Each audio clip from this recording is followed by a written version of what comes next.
कुछ दास्तानें तारीख के औराक में लिखी जाती हैं और कुछ दास्तानें रात के तारीक साए में खामोशी से रकम होती हैं।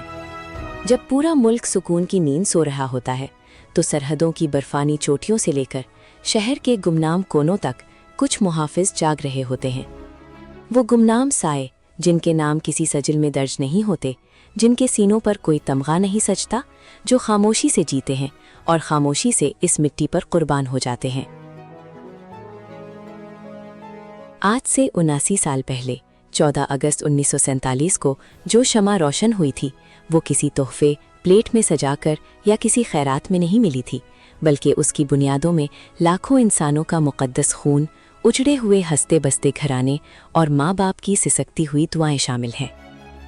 1947 के इस दर्दनाक और तारीखी सफ़र को याद करो जब पंजाब और बंगाल की नहरों के पानी इंसानों के खून से सुर्ख हो गए थे, जब बेगुनाह औरतों ने अपनी इज्जत और नामूस की हिफाजत के लिए जलती आग और गहरे कुओं में छलांगे लगा दी थीं, और जब नन्हे बच्चों ने अपने बाप को अपनी तड़पती आंखों के सामने दम तोड़ते देखा था। वो हिजरत, वो दर्दनाक आहें, वो भूख, प्यास और वो बेमिसाल कुर्बानियाँ इसलिए थीं ताकि आज हम एक आज़ाद फ़िज़ा में सर उठाकर सांस ले सकें, जहाँ हमारा अपना सब्ज़ हिलाली परचम हो, अपनी खुददार शनाख्त हो और दुनिया के सामने अपना एक वक़ार हो। इस मुल्क को बनाने के लिए बाबाए कौम कायद-ए-आज़म मोहम्मद अली जिन्नाह की बसीरत, दिन रात की मेहनत और उनकी बिगड़ती हुई सेहत के बावजूद नाकाबिले तस्खीर अज़्म को कभी फरामोश नहीं किया जा सकता। कायद-ए-आज़म ने अपनी शदीद बीमारी को छुपाकर सिर्फ इसलिए दिन रात एक किया ताकि मुसलमानाने हिंद को एक महफूज और आज़ाद वतन मिल सके। उनके साथ मुफक्किर पाकिस्तान अल्लामा मोहम्मद इकबाल का वो ख्वाब था जिसने सोई हुई कौम को बेदार किया, और मुहतरमा फातिमा जिन्नाह जैसी अजीम खातीन की बेलौस जद्दोजहद थी जिन्होंने ख़वातीन को इस तहरीक में एक मजबूत ढाल बनाकर खड़ा कर दिया। कायद-ए-आज़म और हमारे असलाफ एक ऐसा इस्लामी, आदिलाना और खुशहाल मुल्क चाहते थे जहाँ इंसाफ का बोलबाला हो। आज़ादी के बाद इस वतन को नाकाबिले तस्खीर बनाने के लिए मोहसिन पाकिस्तान डॉक्टर अब्दुल कदीर खान और उनके साथी साइंसदानों ने दिन रात एक कर दिया। उन्होंने तमाम आलमी पाबंदियों और ख़तरात के बावजूद पाकिस्तान को एटमी ताकत बनाया और इस मुल्क के दिफा को ऐसा मजबूत किया कि दुश्मन क़यामत तक इस मिट्टी की तरफ मैली आंख से देखने की हिम्मत नहीं कर सकता।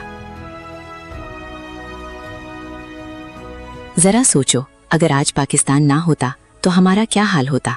दुनिया के नक्शे पर फ़लस्तीन, कश्मीर और दीगर खित्तों में मजलूम मुसलमानों पर होने वाले मजालिम और उनकी बेबसी को देखो तो रूह कांप उठती है। वहाँ कोई आज़ाद छत नहीं, ना महफूज ज़िंदगी। पाकिस्तान अल्लाह ताला की वो अजीम नेमत है जो मजलूमों का सहारा और मुसलमानों की गैरत का निशान है।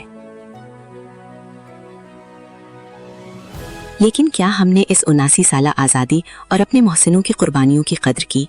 आज़ादी सिर्फ साल में एक दिन झंडियाँ लटकाने, बाजे बजाने या गलियों में नारे लगाने का नाम नहीं। आज़ादी एक बहुत बड़ी मुक़द्दस जिम्मेदारी है। इन लाखों शहीदों का खून, डॉक्टर कदीर जैसे मोहसिनों की मेहनत और उन गुमनाम मुहाफिजों की रातों की जागें हमसे ये तकाजा करती हैं कि हम इस मुल्क के साथ सच्चे और मुखलिस बने। अपने अमल से, अपने किरदार से और अपने कलम से इस पाक मिट्टी की हिफाजत और खिदमत करें। झूठ, रिश्वत, फसाद और नाइत्तेफाकी को छोड़कर एक जिंदा कौम बनो, क्योंकि जो कौमें अपने असल मकसद से मुंह मोड़ लेती हैं, तारीख उन्हें माफ़ नहीं करती। आज इस अजीम दिन पर जब तुम इस परचम को फिजा में लहराते देखो तो अपने दिल में ये पक्का अहद करो कि हम इस वतन की तरक्की, अमन, इस्तेहकाम और सलामती के लिए अपना हर मुमकिन किरदार अदा करेंगे।